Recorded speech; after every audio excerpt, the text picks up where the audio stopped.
اعوذ باللہ من الشیطان الرجیم بسم اللہ الرحمن الرحیم۔ تعبیر اور وظیفہ چینل میں خوش آمدید۔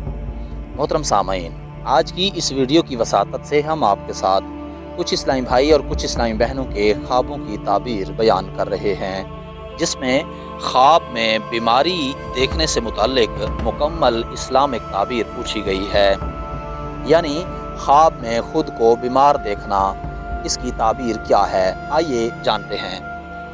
حضرت ابن سیرین رحمۃ اللہ تعالی علیہ فرماتے ہیں، اگر کوئی شخص خواب میں دیکھے کہ بیمار ہے تو اس کی تعبیر یہ ہے کہ اس کے دین میں فساد ہے اور لوگوں سے منافقت سے بات کرے گا۔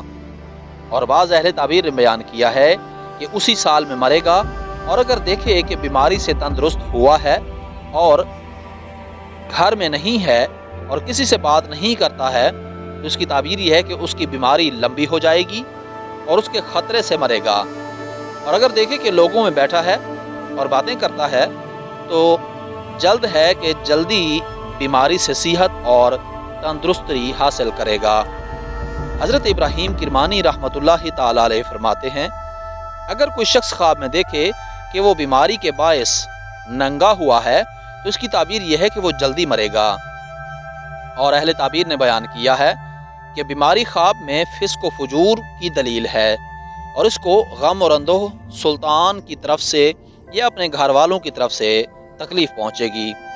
حضرت جابر مغربی رحمۃ اللہ تعالی علیہ فرماتے ہیں کہ خواب میں طرح طرح کی بیماریاں دلیل ہے کہ اس کے فرائض اور سنتیں بے قاعدہ ہیں۔ حضرت امام جعفر الصادق علیہ السلام فرماتے ہیں، اگر کوئی شخص خواب میں دیکھے کہ بیمار ہے اور بیماری کے باعث روتا ہے تو اس کی تعبیر یہ ہے کہ غم سے امن میں ہوگا، اور اگر بیماری پر راضی ہے اور شکر کر رہا ہے تو اس کی تعویل نیک ہے اور صحت ہے، اور اگر دیکھے کہ بیمار اور ننگا ہے تو اس کی تعبیر یہ ہے کہ اس کی موت قریب آ گئی ہے۔ فرمان حق تعالی ہے، لقد جئتمونا فرادا کما خلقناکم، تم ہمارے پاس ایک ایک ہو کر آؤ گے جیسے ہم نے تم کو پہلی بار پیدا کیا تھا۔ محترم اسلامی بھائی اور بہنوں، دوستوں اور بزرگوں، ہم نے آپ کے ساتھ آج کی اس ویڈیو کی وساطت سے خواب میں خود کو بیمار دیکھنے کے حوالے سے مکمل اسلامک تعبیر بیان کی ہے۔ امید ہے آج کی ویڈیو آپ کو پسند آئی ہوگی۔ آنے والی ویڈیو تک کے لیے اپنا اور اپنے اس چینل کا خیال رکھیے گا۔ تب تک کے لیے اللہ حافظ۔